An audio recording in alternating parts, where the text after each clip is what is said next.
kid. Hope you are doing great today. Today we are doing arrange the numerals in correct order.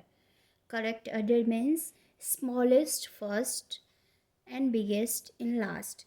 Before that, if you are new to this channel, please like, share and subscribe and press bell icon. Let's start.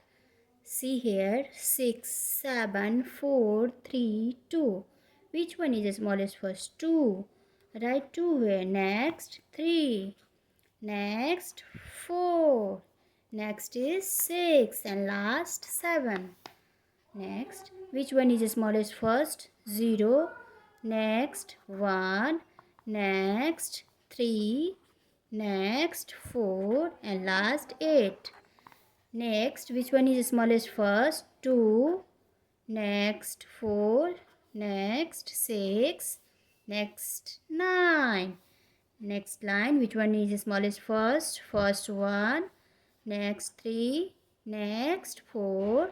In last, 7. In next line, which one is the smallest first? First 0. Next, 5. Find out which one is the smallest first. 6 and last 9. Next line, which one is the smallest first? 0. Next 2. Next 3 and last 4. Search again which one is the smallest first. First 1. Next 2. Next 3 and last 4. That's all for today, kids. Thank you so much.